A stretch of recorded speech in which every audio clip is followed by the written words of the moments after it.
User administration in Linux. The Linux operating system is what we call a multi-user operating system. What this means is that multiple users can work on the same computer at the same time. But just because a couple users are using the same computer doesn't mean they have access to each other's files and directories. That's because Linux provides mechanisms that are designed to give users control over who can access their files and directories. Furthermore, each user can customize their environment independent of other users. So in some sense, each user feels like they're on their own computer. Linux system administrators must understand the utilities that are available for user management. So let's get started and look at these. A Linux system administrator must know how to add and remove users from the system, and must also know how to modify existing user accounts. A system administrator could be called on to do something like reset a user's password because they forgot it, or change somebody's default shell. Then we're going to talk about groups. We use groups in Linux when we want to build collections of people. So perhaps there's a few people and they're all working on the same project, and they want to share some files for efficiency reasons. So what we can do is we can build a group of these people, and then alter the file permissions so that the group has access to the files. Since they're members of the group, they would therefore have access to the files. We can also set up the file permissions, which we also call modes, so that people can't access your files or directories. When we talk about users in Linux, what we're really talking about are user accounts.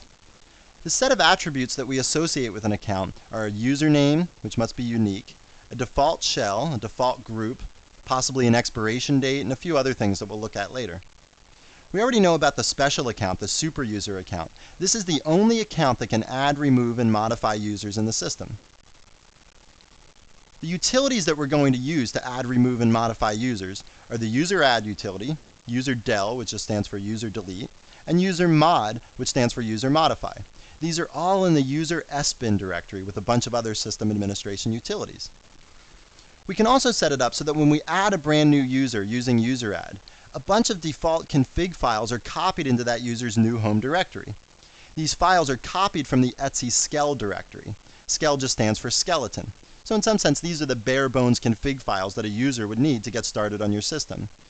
Now, an experienced user might not need these files. He might prefer to write his own. But for an inexperienced user, these are really helpful to get started using the system. Okay, so let's do some user adds and user deletes so we can see how this all works in practice. I'm going to right-click on the desktop, and I'm going to pull up a new terminal. Okay, I'm going to switch over to be the root user. Now you can see I'm the root user on this machine. Before we actually add a user, let's look at the defaults for user add. So what this means is, if I don't specify a group when I add a new user, they're automatically put into the group 100. If I don't specify a location for their home directory, it's put under the /home directory tree. These two fields have to do with account expiration. Neither of them are being used right now, and we can tell that because the inactive flag is -1, which says it's not being used, and the expire field is blank, which says it's not being used. However, if there was a date in this expire field, that would be the default expiration date for every account that I create.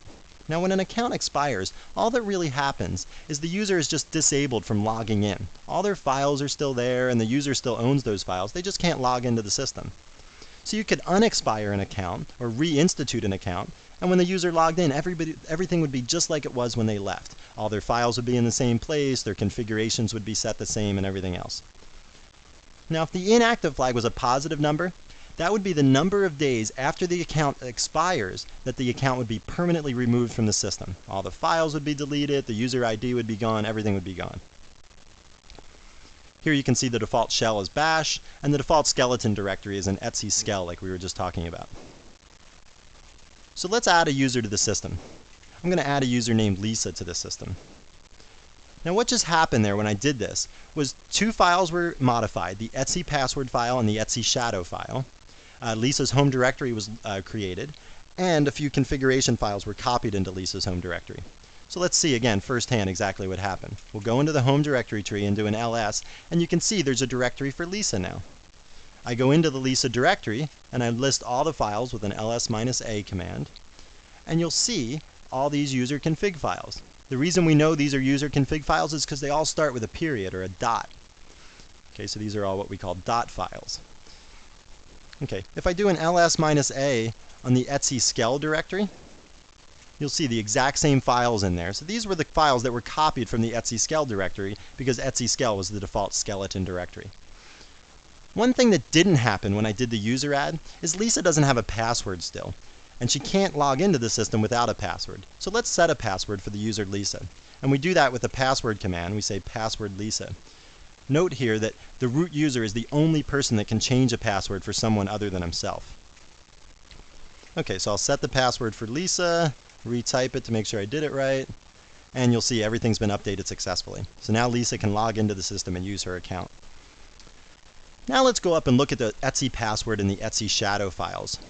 So I'm going to print out the etc password file. Before I actually hit enter here, I want to explain that the etc password file has one entry for every single user on the system. There's a whole bunch of users on the system that are created when you install the system. A bunch of those accounts you can't even log into, and they're there for other reasons that we'll talk about later. But suffice it to say that there's one line for every user on the system, and there's a whole bunch of users, so they're going to scroll up the screen. But I don't really care, because I just want to look at the very last line of the etc password file. Okay, so you can see down here is the last line of the file, and it's for our brand new user, Lisa. So let's look at what each field in this line means one by one. The first field is the username, Lisa. The next field is the password. Now, I didn't type X for a password there. That would be a really bad password. But you can see that X is the password in the password field for all these users. What that means is that the password is not stored here. It signifies that the password is stored over in the etc shadow file, which we'll look at next. Okay, the next field is the user ID. Lisa's user ID is 501. And the next field is the group ID. So you can see Lisa's group ID is also 501. Now you might be thinking, wait a second, didn't you just show me that the default group ID was 100? You're right, I did. But Red Hat doesn't use that default. What Red Hat does is it uses what's called user private groups. Every user is given a group so that the group ID is equal to the user ID. So every user has sort of their own private group. And when we talk about groups later, we'll see why user private groups are so advantageous. Okay, the next field is a comment, so in between those two colons there is blank because we didn't add a comment for Lisa. Up above here I used it for my full username, or my full name. Next field is Lisa's home directory, and the next field is the default shell for Lisa. So these are all the attributes of the account that we were talking about before. A username, a user ID, a group ID, a password, home directory, and a default shell, things like that. Okay, now let's go over and look at that etc shadow file. Again, the etc shadow file has one entry for every user on the system, and again, I only want to look at the very last line of the etc shadow file, so I don't care that they all scroll by. Okay, and this last line again is for our new user Lisa. I just want to look at the first two fields here. The first field is the username, Lisa, and the next field is the password. Now, I didn't type that password when I did that. I couldn't type that fast, first of all. But secondly, I actually don't want the real password stored here. This is the encrypted version of the password. This file, etc shadow, is not readable by anybody on the system but root. But if somehow somebody got a glimpse of this file and Lisa's password was in here in plain text, that person could break into Lisa's account. This way, with the encrypted version of the password, I don't know how you could figure out Lisa's password from this, but if you could, you're really good, and you got to step up on me. Before we add another user, let's look at the different options that we can use with user add. So we'll type man user add to see the manual page. And you can see there's a bunch of options that we can use with user add. C, D, E, F, and so on. The C option is for the comment. That's the field for Lisa that was blank. That's the field I was using for the full username. You can see I can set an expiration date with the -E option. I can set an inactive time with the -F option. And if you scroll down through this man page, you'll see the exact form that you can put the date in and the time and so on. Okay, so let's add a new user. Let's add the user Joe Schmo to our system, and we'll give him a username of Joe. Okay, so now I added the user. Again, if we look at this, you'll see there's a new directory that's been created named Joe. There's files in that directory, all those files that were copied from etc. Again, the password file has been modified, but here, look, you can see the comment field has been filled in, unlike for Lisa where it was blank because we didn't use the -C option. But we'll go back and modify that for Lisa in a little bit. Okay, let's look at user delete now. We'll look at the man page for user delete, and you'll see there's only one option for user delete, the -R option. What the R option does when you delete a user is it, along with deleting the user, it deletes all the files in the user's home directory as well as the home directory itself.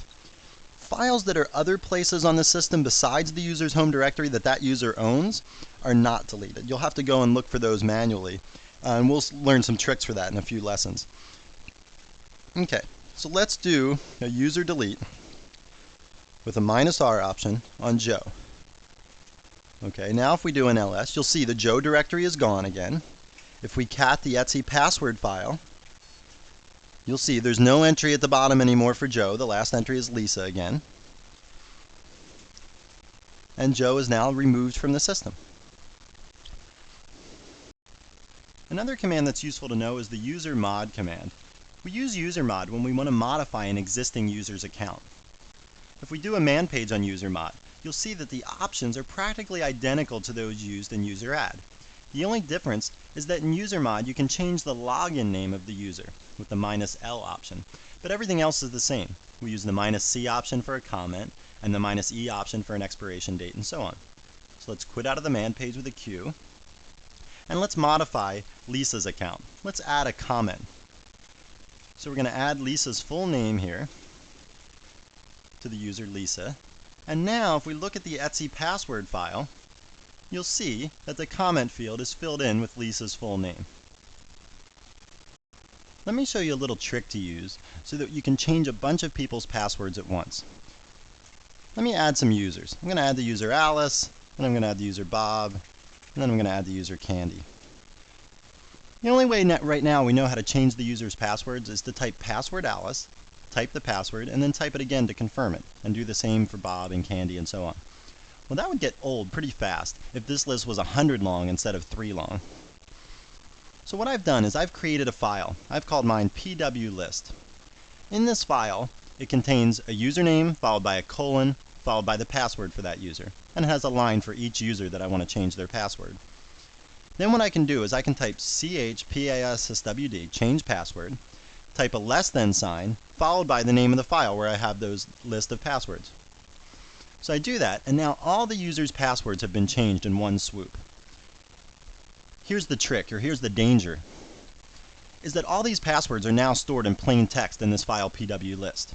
So if I'm going to change a bunch of people's passwords using this technique, I'm going to create this file pwlist, list out all the usernames and passwords. I'm going to execute this command change password, and immediately when I'm done, I'm going to remove pwlist.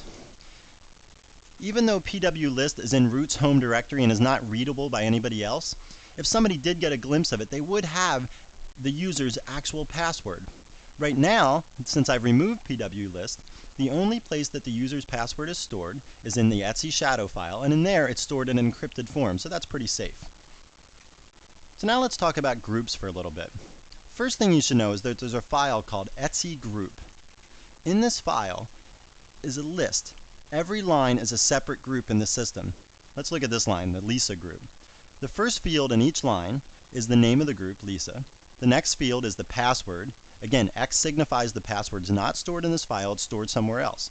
And for groups, the file that it's stored in is an etc shadow. The next field is the group identification number, 501, and next would be a list of users that would be in the group. You can see nobody's in the Lisa group. In fact, nobody's in any of these groups.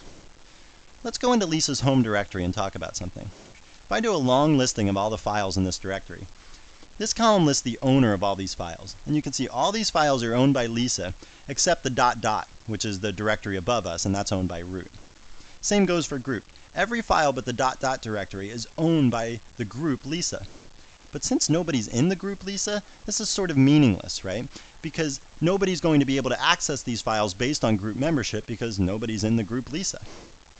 So let's add a regular group, not one of these user private groups, to the system. The way that we do that is with a group add command. So I'm going to add this project X group to the system. Now group names must be 8 characters or less, and you can see project X just fits under that limit.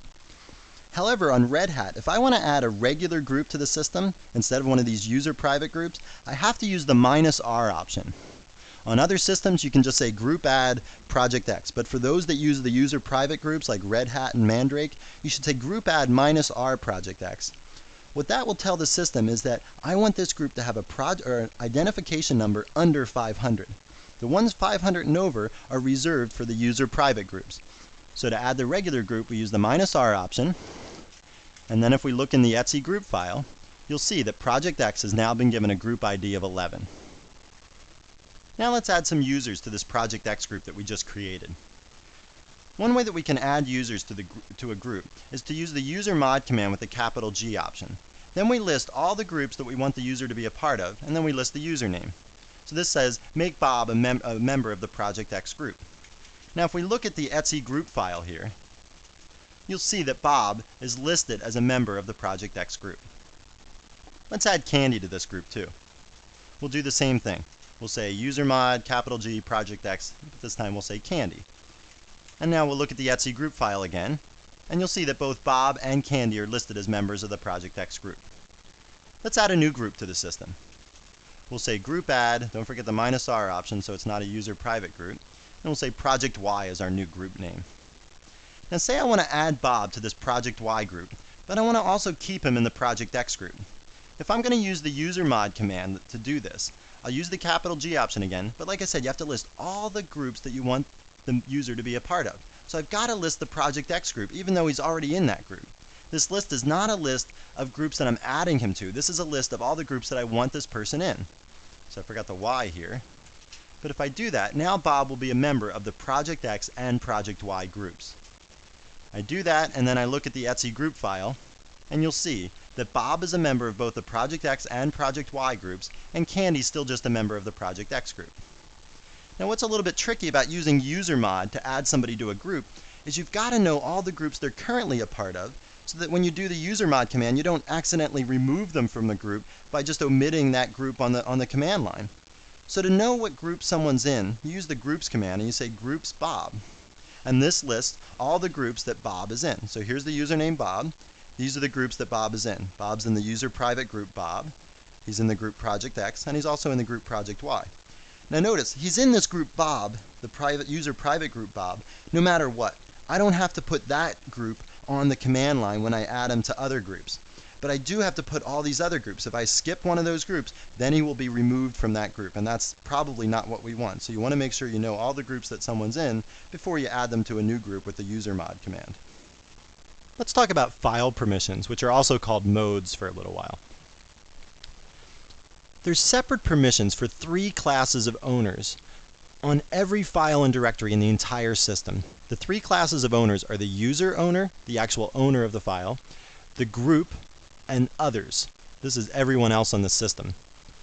If you do an ls-l, that'll show all the modes or permissions, and it's on the left-hand margin of the screen when you do an ls-l. Let's dissect exactly what this means, okay? The first character says whether it's a directory or not. If it's a D, that means it's a directory, and if it's a dash, that means it's not a directory. The next 3 characters here are the user's permissions for this file. So these 3 characters says the user has read, write, and execute permissions for this file. Now the next 3 characters are the group's permissions for this file.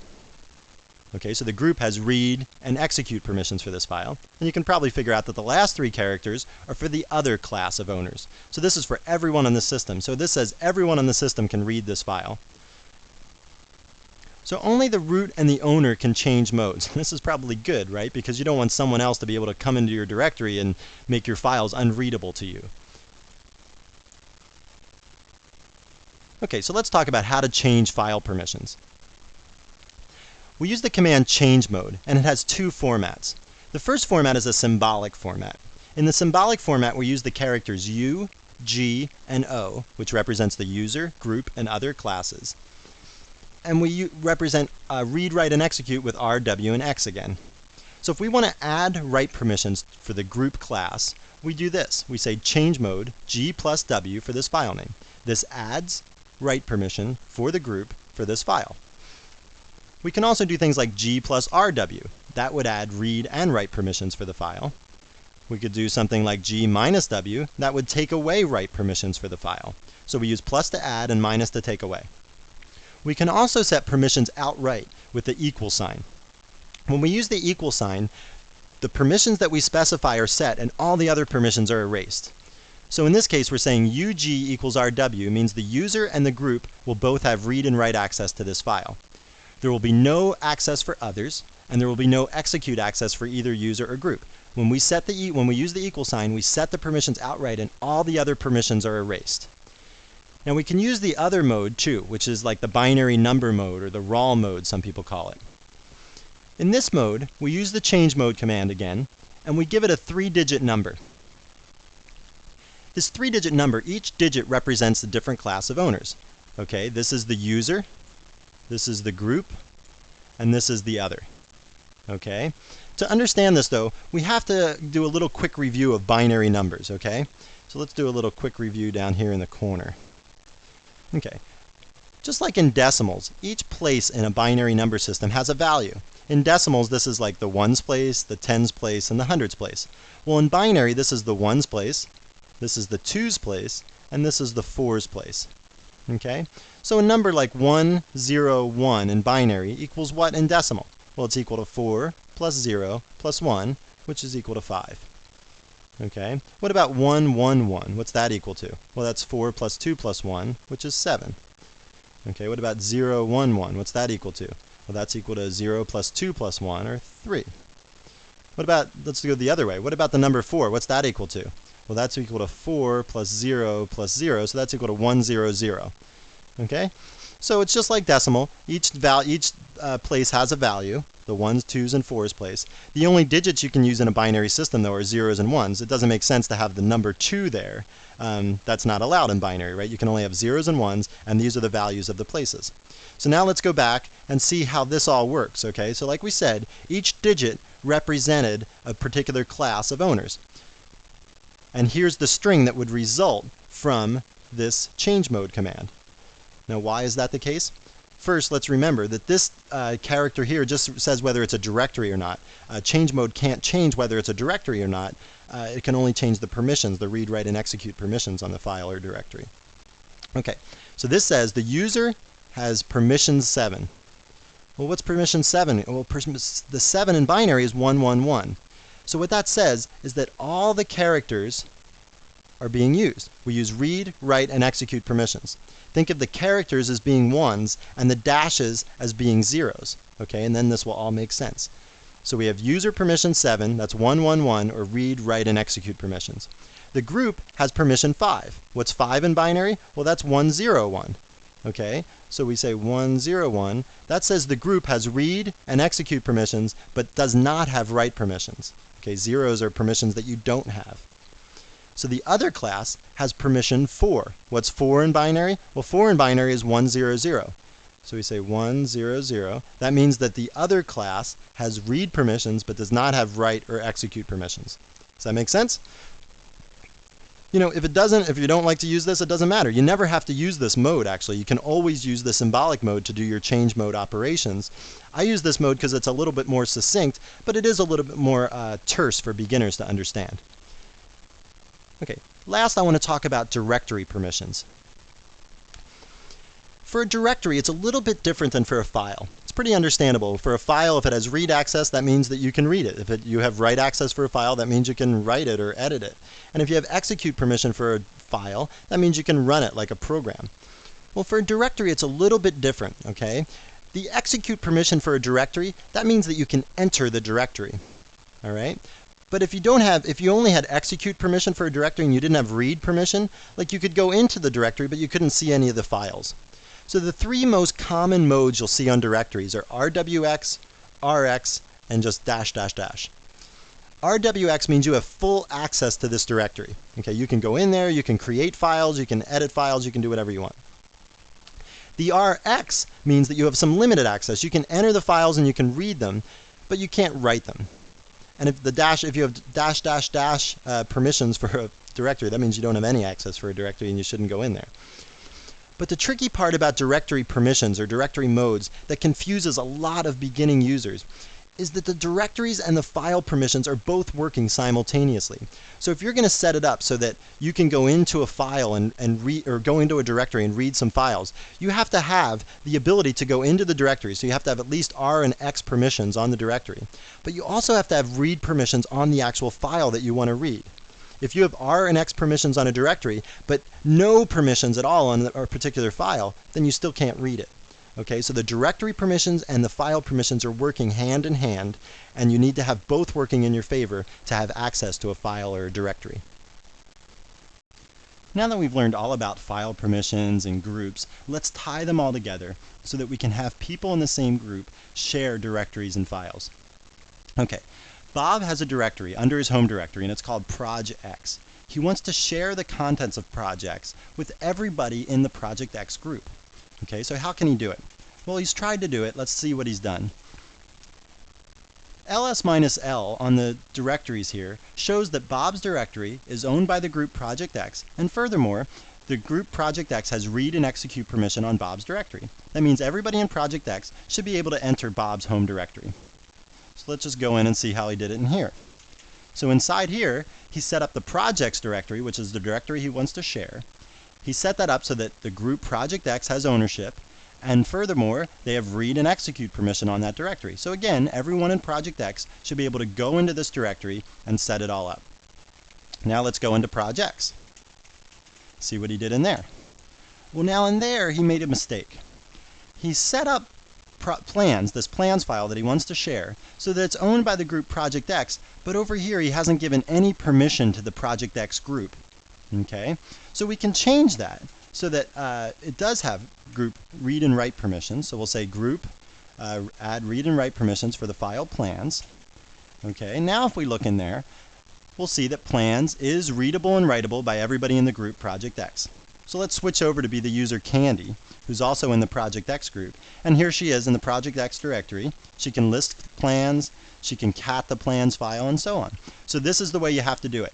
All the directories leading down there have to be readable and executable by people in the group.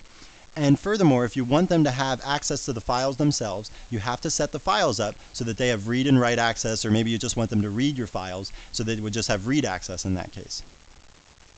So I didn't want to try and pull a fast one on you here, but I just realized I used the su command in a slightly different way than we've used it in the past.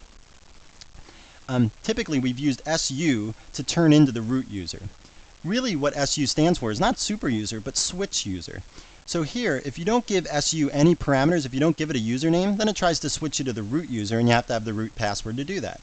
However, if you're already the root user and you do an su to some other user, then you're kind of that user, and you have that user's permissions. So when I went in and looked at the directory and printed out the plans file, I really was using Candy's permissions to do that. That's a very handy trick for root to set up permissions, is you switch back and forth between the root user and some particular user, and you see if that user can access those files. Now what I want to do is I want to go in and show you exactly how Bob created that Project X directory with Project X group ownership. Okay, so let's go in. We're in the Bob directory. Let me switch over to be the user Bob. Okay, we'll do an ls-l here, and you can see the project directory is owned by the group Project X that has read and execute permissions on that directory. What I want to do is I want to remove this directory altogether. I've already deleted the plans file in Project X, so I can just remove this directory to show you. Now we'll do an ls-l. You'll see there's nothing there. So now Bob can create this directory and give it Project X ownership in one of two ways, and we'll do it both ways. The first way is he can just make the directory. Okay, so we'll make directory projects. Now we'll do an ls-l. You'll see that directory projects is the group ownership is Bob. How come? Because when you're logged onto the system, even though Bob is in 3 different groups, he's in the Bob private group, he's in the Project X group, and the Project Y group, you're actually in only one group at a time. By default, you're in your own user private group. So when Bob created this projects file, it took the group ownership that he was in currently, which was the Bob user private group. Okay, if he's going to switch this, he can switch with this with the change owner command. Okay, there was also an old command in Linux called change group. It's probably still active in most Linux systems, but it's been superseded by the change owner command. So to do this change owner command, what you do is you put the owner of the file, he still wants to be the owner, then you put a dot, and then you put the group that you want to own the file. So we'll say Project X. That's the group we want to own it, and then you say what file that you want to have change the ownership of. So you do that, and then we do an ls-l, and you can see the projects folder or directory here is owned by the group Project X. Notice this stuff isn't set up quite the way it was before. We can change that with the chmod command. So that would be 750 for that project X. And now we do it, and we can see that the project's directory now has read and execute permissions for the project X group. Okay, another way that we can do this, and I'm going to remove the file so that we can do it from scratch again, and you'll see nothing's there. So another way that we can do this is Bob can switch over to be in that project X group. Okay, the way that he does that is with the new group command, NEWGRP. So he switches over with the new group command to the project X group. Now when he makes the directory projects, let's do an ls-l and see what happened. Now the project's group directory is owned by the group project X. See, he didn't have to do the change owner command because he switched over to be in that group. So whenever you're in that group, whatever files you create or directories you create, take on that group ownership. Okay? Still, he has to do a chmod command over here to get rid of the read and execute permissions for others, and he can do that again the same way as he did before. So now we've got the projects groups or folder set up so that it's read and execute permissions for the project X group. Let's talk a little bit more about groups and user private groups in particular. What I want to show you first is I want to show you how to make a normal user the administrator of a group. We do this with the gpassword command. We use the capital A option to say make this person the administrator of this group.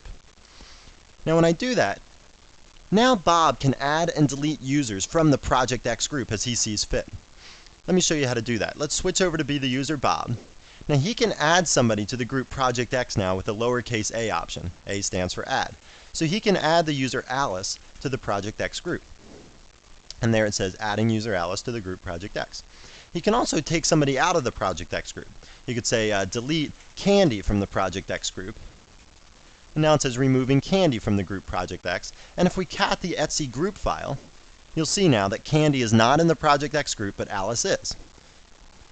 Now, this is nice because perhaps Bob is the project manager for some project, and people are coming and going off the project. Well, now he doesn't have to contact me to say, okay, take away this person's permissions from looking at the project X stuff, or give this person permissions to look at the project X stuff. I'm out of the loop. I don't have to take care of any of that, and Bob can add and remove those users.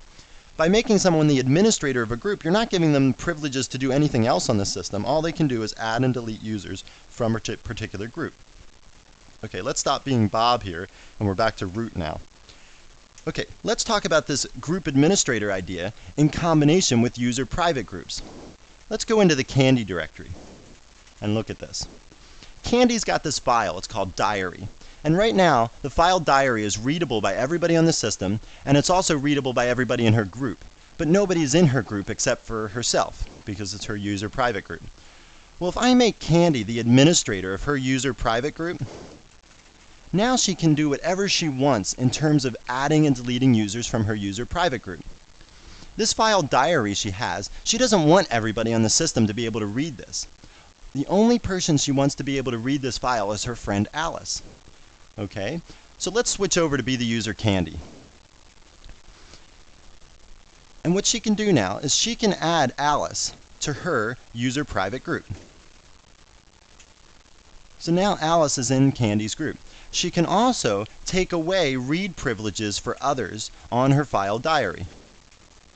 So now if we do an ls-l listing again, you'll see the group Candy has read permissions on this file, and now Alice is in the Candy group. Okay? Should Alice be able to read this file? Well, except let's go up one directory and make sure Alice can enter this Candy's directory. So if we do that and we do an ls-l, you'll see the Candy directory here does not have read and execute permissions for the group. So if she adds that, if she says change mode, add read and execute permissions for Candy, now we do an ls-l, you'll see that people in the Candy group now have read and execute permissions to her to her directory Candy, and they should be able to go in there. Okay, so let's stop being the user Candy, and now let's be the user Alice. Okay, let's see if Alice can list the files in Candy's directory. She can. And can she print out the diary? Yeah, she can. So now we've got it set up so that Candy can share files with exactly who she wants to share files with. This is the great advantage of user private groups. The users have the ultimate flexibility on who is in their group and therefore who gets to read their files. Let's wrap up this nugget with a little review of what we talked about today. We've talked all about user administration in Linux. We learned how to add and remove users from the system using the user add and the user delete utilities. We also talked about how to modify existing users using the user mod utility.